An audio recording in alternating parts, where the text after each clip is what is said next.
चलिए, आपने अब इकोनॉमिक्स का basic introductory lecture, central problem देख लिया, इकोनॉमिक प्रॉब्लम भी देख लिया और उसके बाद टाइप ऑफ इकोनॉमी की स्टडी कर लिया। अब हम इंट्रोडक्टरी लेक्चर में ही माइक्रो इकोनॉमिक्स और मैक्रो इकोनॉमिक्स पर फोकस करेंगे। Micro economics and macro economics, topic का नाम नोट करिए।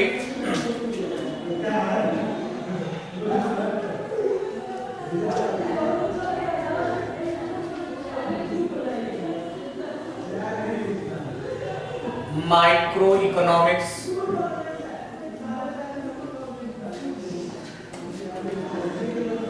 And macro economics.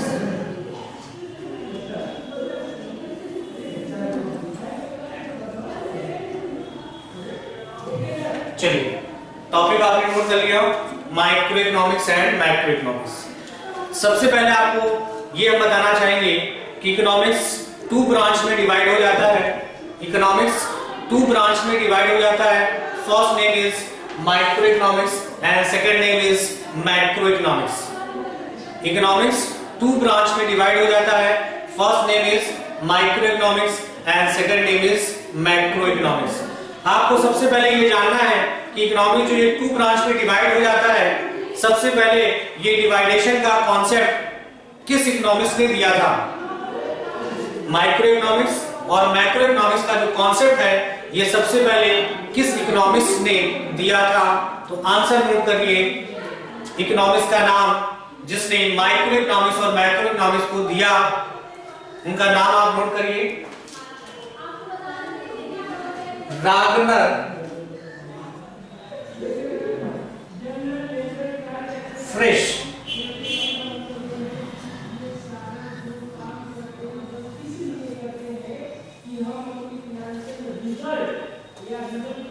Ragnar फ्रिश। Ragnar फ्रिश सबसे पहले फर्स्ट इकोनॉमिस्ट थे जिन्होंने इकोनॉमिक्स को टू ब्रांच में डिवाइड कर दिया। कौन कौन सी? Micro economics and macro economics. बात समझ में आ गई? तो आपको सबसे पहले ये बिल्कुल कंपल्सरी था जानना कि इकोनॉमिक्स की टू ब्रांच है। कौन कौन सी? माइक्रो इकोनॉमिक्स और मैक्रो इकोनॉमिक्स। माइक्रो इकोनॉमिक्स और मैक्रो इकोनॉमिक्स को सबसे पहले कॉन्सेप्ट में किसने दिया? रागनर फ्रिश ने। यानी रागनर फ्रिश सबसे पहले इकोनॉमिक्स थे जिन्होंने इकोनॉमिक्स को दो ब्रांच में डिवाइड कर दिया, माइक्रो इकोनॉमिक्स और मैक्रो इकोनॉमिक्स। इस तरह से आपने माइक्रो और मैक्रो का डिवीजन समझ में आ गया। अब हम बात करेंगे कि माइक्रो इकोनॉमिक्स क्या होता है और मैक्रो इकोनॉमिक्स क्या होता है। पहले हम डील करेंगे, बात करेंगे माइक्रो इकोनॉमिक्स। टॉपिक का नाम नोट करिए।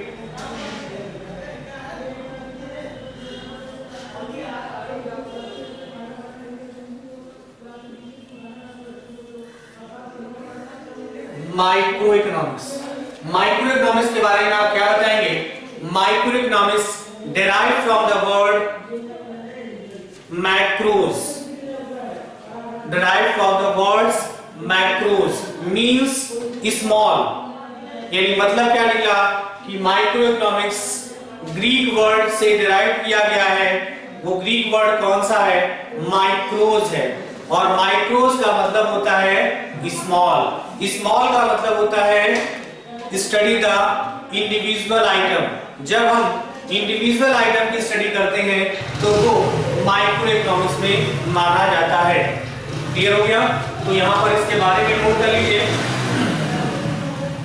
माइक्रो इकोनॉमिक्स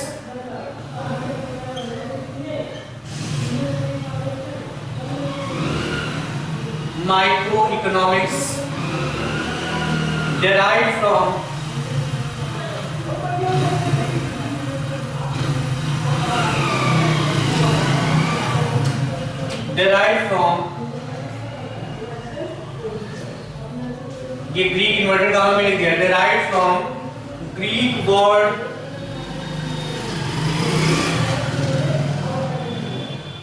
किस वर्ड से लिया गया है? तो आप लिखेंगे MI, की जगह पर K कर देंगे, MIKROS, micros means Microeconomics derived from the Greek word micros means, थोड़ा बड़े में लिखिए, बड़े लेटर में, means मतलब क्या हुआ, means small। मेरी बात ध्यान से सुनिएगा। Microeconomics derived from the Greek word microeconomics, Greek word से लिया गया है, डिराइव किया गया है, जिसकी मीनिंग होती है स्मॉल। स्मॉल का मतलब होता है स्टडी द इंडिविजुअल आइटम। इसके आगे आप लिख देंगे study the individual items, study the individual items. बात समझ में आ गई? तो इस तरह से आपने पूरा कॉन्सेप्ट नोट कर लिया। क्या नोट कर लिया? Microeconomics derived from the Greek word micros. यहां पर ध्यान देना है कि आपका स्पेलिंग जो थी सी थी, सी की जगह पर आपने के लिख दिया। तो जो ग्रीक वर्ड है वो सी की जगह पर क्या आया है? के वर्ड आया, माइक्रोस। माइक्रोस का मतलब होता है स्मॉल, स्मॉल का मतलब होता है study the individual items.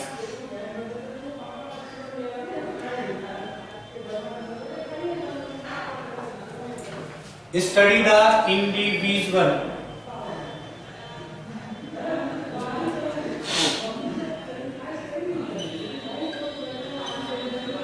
Study the individual items. यानी हम जो भी इंडिविजुअल आइटम की स्टडी करेंगे वो सारा का सारा किस में माना जाएगा? माइक्रो इकोनॉमिक्स में माना जाएगा। क्लियर हो गया? नोट भी कर लिया। अब हम माइक्रो इकोनॉमिक्स की जो इंडिविजुअल स्टडी है उसके बारे में हम फोकस करेंगे। इसको नोट कर लिए, फिर मिटा दिया जाए इसको।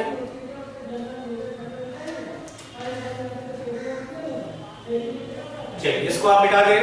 अब हम बात करेंगे सिर्फ और सिर्फ माइक्रो इकोनॉमिक्स की। आप सबसे पहले हेडिंग डालिएगा माइक्रो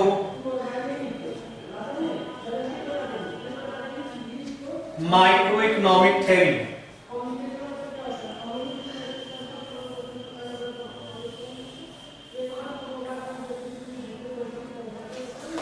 ये माइक्रो इकोनॉमिक थ्योरी 3 पार्ट में डिवाइड होगी। कितने पार्ट में? 3 पार्ट में डिवाइड होगी। इसका डिवाइडेशन पहले नोट कर लीजिए, कौन कौन से 3 पार्ट में ये डिवाइड होगी। फर्स्ट पार्ट में लिखिएगा प्रोडक्ट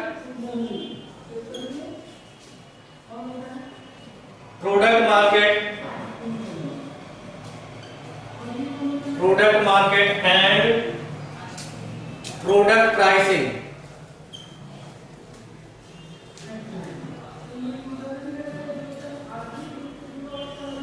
यानी माइक्रो इकोनॉमिक्स में पहला पार्ट आएगा product market and product pricing. अब इसकी हम डिटेल में फोकस करेंगे।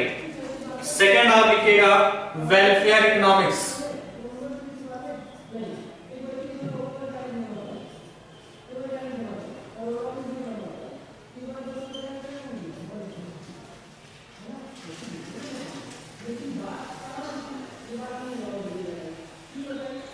थर्ड पार्ट में लिखिएगा फैक्टर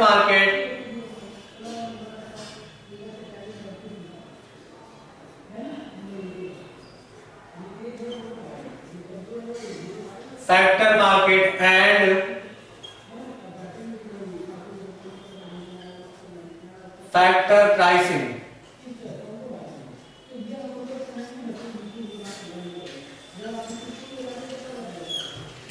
चलिए माइक्रो इकोनॉमिक्स की स्टडी आप इन 3 पार्ट में डिवाइड करके करेंगे। Product market and product pricing, welfare economics and factor market and factor pricing. जरा पहले इनकी स्टडी कर लिया जाए। जैसे मैंने नाम पहला लिखा, फर्स्ट नाम क्या था? Product market. प्रोडक्ट मार्केट का मतलब हुआ कि प्रोड्यूसर जिस प्रोडक्ट को बनाएगा उस प्रोडक्ट का कोई ना कोई नेम, कोई ना कोई आइडेंटिफिकेशन होगा और उसकी कोई ना कोई प्राइस भी प्रोड्यूसर डिटरमाइन करेगा। तो हर प्रोड्यूसर अपना प्रोडक्ट जब लॉन्च करेगा तो लॉन्च करने के बाद उसका कोई ना कोई नाम देगा। जैसे पेन है, सेलो पेन है, नाम सेलो दे दिया, उसका नाम दे दिया कि ये पेन का प्रोडक्शन सेलो कंपनी का प्रोडक्शन है। और प्रोडक्ट प्राइसिंग, उसकी प्राइस भी वही प्रोड्यूसर डिटरमाइन करेगा। यानी जो पेन जो प्रोड्यूसर बना रहा है उसकी प्राइस का डिटरमिनेशन वही प्रोड्यूसर खुद करेगा। यानी इंडिविजुअल हम उस प्रोड्यूसर की स्टडी कर रहे हैं, इसलिए ये माना जाएगा टॉपिक किसमें माना जाएगा, प्रोडक्ट मार्केट और प्रोडक्ट प्राइसिंग माइक्रो इकोनॉमिक्स में माना जाएगा। अब प्रोडक्ट प्राइसिंग और प्रोडक्ट मार्केट में भी कैटेगरी है, इस कैटेगरी को भी नोट करिए, इस कैटेगरी को भी आप नोट करिए। Product market and product pricing की पहली कैटेगरी है थ्योरी ऑफ डिमांड।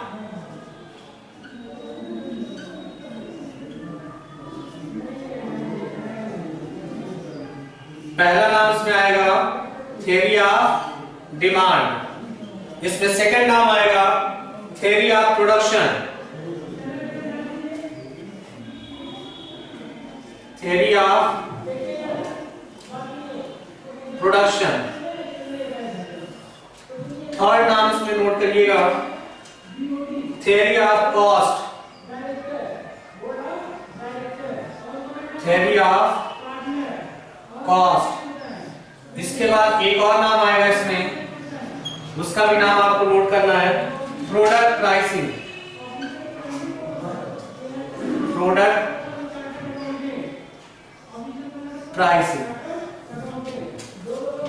चलिए जरा नाम क्लियर कर लीजिए। माइक्रो इकोनॉमिक्स में 3 कैटेगरी में माइक्रो इकोनॉमिक्स को हम डिस्ट्रीब्यूट कर देंगे। First product market and product pricing, second welfare economics, third factor market and factor pricing.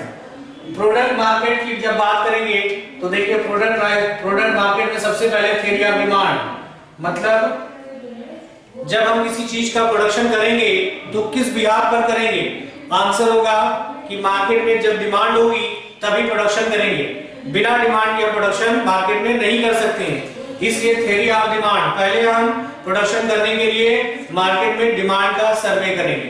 तो थ्योरी ऑफ डिमांड किस चीज की डिमांड है कंज्यूमर के लिए, पहले हम उसकी स्टडी करेंगे।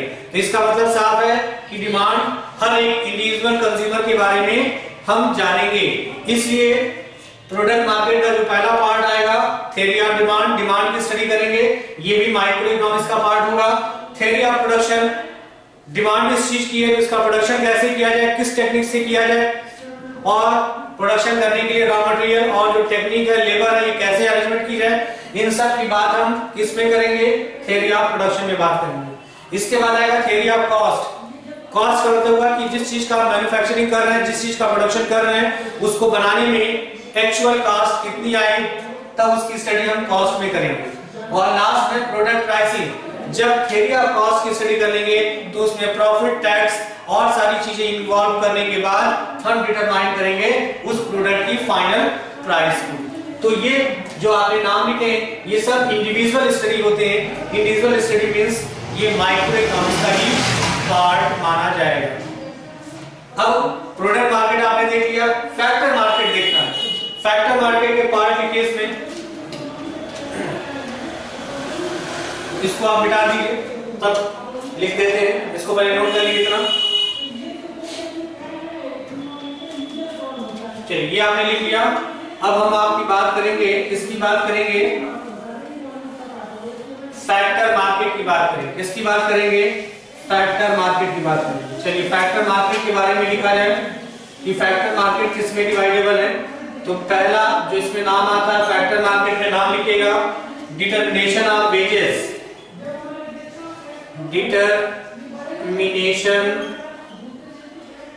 Determination of wages, determination of wages को स्पेलिंग थोड़ी बड़ी लिख दीजिए, नीट एंड क्लियर आएगा।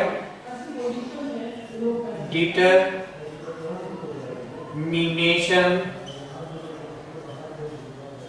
ऑफ वेजेस, यानी फैक्टर मार्केट का जो फर्स्ट पार्ट है that is determination of wages. पहले इसको नोट कर ले फिर एक्सप्लेन करते हैं। दूसरा पार्ट आएगा determination of interest, determination of interest. तीसरा नाम लिखिए determination of rent, determination of rent. और लास्ट नाम आएगा determination of profit, determination of profit. चलिए अब हम बात करते हैं फैक्टर मार्केट। ध्यान से देखिएगा, फैक्टर मार्केट में सबसे पहला पार्ट आएगा डिटर्मिनेशन ऑफ वेजेस, यानी वेजेस का डिटरमाइन करना, वेजेस का निर्धारण करना, ये हम किसकी स्टडी होगी? फैक्टर मार्केट में। उसके बाद determination of interest, determination of rent और डिटर्मिनेशन ऑफ प्रॉफिट, यानी वेजेस, इंटरेस्ट, रेंट और प्रॉफिट, इन सारी चीज की स्टडी हम करते हैं फैक्टर मार्केट में। और ये सारी स्टडी इंडिविजुअल की जाती है, इसलिए ये सारी चीजें किस में मानी जाएंगी? माइक्रो इकोनॉमिक्स का पार्ट माना जाएगा। इन दोनों को, फैक्टर मार्केट और प्रोडक्ट मार्केट को जब हम एक साथ लॉन्च करेंगे, that is called welfare economics, तब आपको वेलफेयर इकोनॉमिक्स मिलेगी। यानी वेजेस, रेंट, इंटरेस्ट और प्रॉफिट, इन सब की स्टडी करना है। इसके बाद आपको डिमांड की स्टडी करना है, इसके बाद आपको प्रोडक्शन की स्टडी करना है, कॉस्ट की स्टडी करना है और प्राइस की स्टडी करना है। डिमांड की स्टडी करना है, प्रोडक्शन की स्टडी करना है, कॉस्ट की स्टडी करना है और प्राइस की स्टडी करना है। इन चारों की स्टडी करने के साथ साथ इन चारों की भी स्टडी करेंगे, that is called welfare economics. यानी तब ये चारों चीजें मिलाकर कंजम्पशन को इंप्रूव करेंगी, कंजम्पशन कितना होगा कंज्यूमर का, that is called welfare economics. इस तरह से हम ये कह सकते हैं कि माइक्रो इकोनॉमिक्स में हम सारी की सारी स्टडी किसमें करते हैं? सारी की सारी स्टडी इंडिविजुअल आइटम में करते हैं, that is called micro economics. Note कर लीजिए।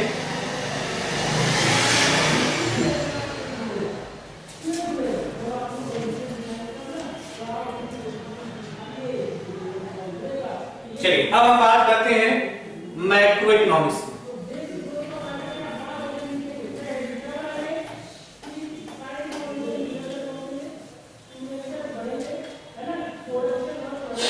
चलिए अब यहां नाम हम चेंज कर देते हैं और स्टडी करेंगे इसकी मैक्रो इकोनॉमिक्स की।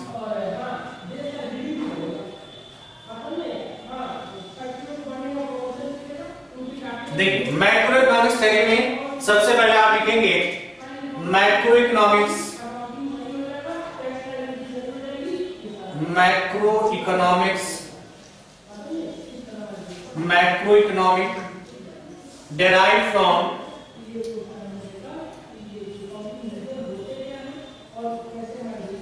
derived from the Greek word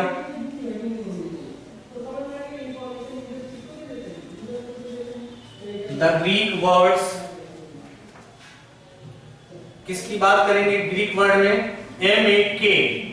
MAKROS, macros, meaning large,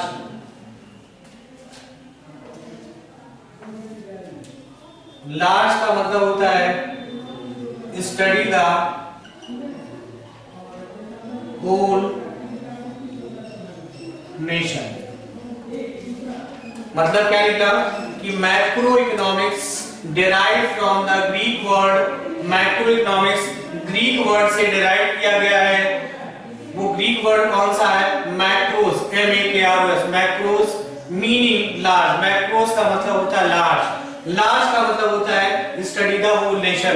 जब हम पूरे नेशन, पूरे इकोनॉमी की बात करते हैं, तब उस स्टडी की हम एक्सप्लेनेशन किस में देंगे? मैक्रो इकोनॉमिक्स में देंगे। अब यहाँ क्लियर कर लीजिए कि जब इंडिविजुअल चीज की स्टडी करते हैं तब वो माइक्रो इकोनॉमिक्स माना जाता है, और जब होल नेशन की स्टडी करते हैं तब वो मैक्रो इकोनॉमिक्स माना जाता है। इसको नोट करिए।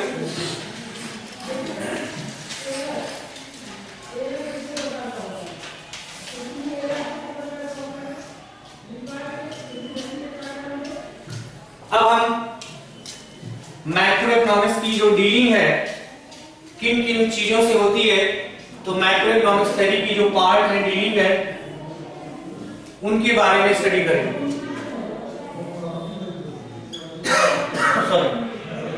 इसकी पहली डीलिंग है थ्योरी ऑफ नेशनल इनकम।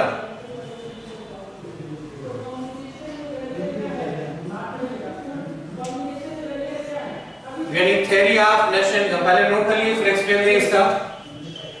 दूसरा है theory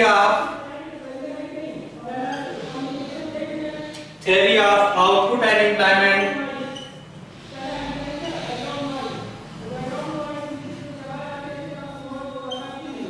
output and employment, theory of output and employment. फिर इसका थर्ड पार्ट आएगा theory of general price level, theory of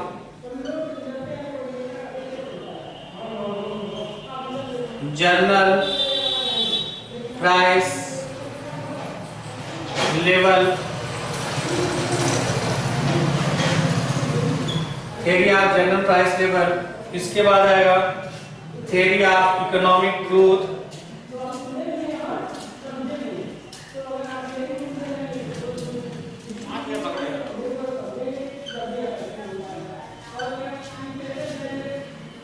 theory of economic growth, theory of money,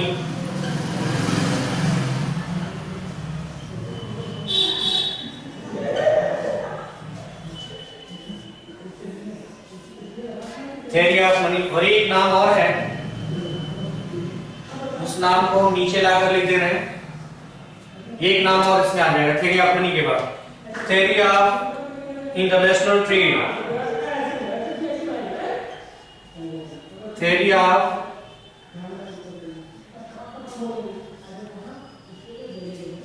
international trade. ये इतने सारे part macro economics में study होते हैं। अब जरा इन पर थोड़ा सा डिस्कशन हो जाए। मैक्रो इकोनॉमिक्स में सबसे पहले हमने कहा कि macro economics derived from the Greek word macros meaning large. Large का मतलब होता है स्टडी द होल नेशन, पूरे नेशन के लिए जब बात करते हैं तो वो सारी की सारी चीजें मैक्रो इकोनॉमिक्स की स्टडी कराती हैं। उस मैक्रो इकोनॉमिक्स में सबसे पहले थ्योरी ऑफ नेशनल इनकम। जब हम नेशनल इनकम की बात करेंगे, राष्ट्रीय आय की बात करेंगे, तो पूरे नेशन को लेकर बात करते हैं। यानी national income calculation on whole nation, national income पूरे देश के लिए, पूरे नेशन के लिए कैलकुलेट होती है।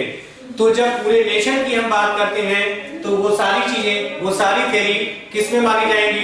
मैक्रो इकोनॉमिक्स में मानी जाएंगी। इसके बाद आता है theory of output and employment. Employment की बात करते हैं या आउटपुट की बात करते हैं, ये सारी की सारी बातें पूरे नेशन के लिए होती हैं। एम्प्लॉयमेंट कोई पर्टिकुलर प्लेस के लिए नहीं होता है, एम्प्लॉयमेंट नेशन के लिए होता है। आउटपुट एक पर्टिकुलर जगह के लिए, प्लेस के लिए नहीं होता, आउटपुट पूरे नेशन के लिए होता है। इसलिए आउटपुट और एम्प्लॉयमेंट पूरे नेशन को ध्यान में रखकर स्टडी की जाती है।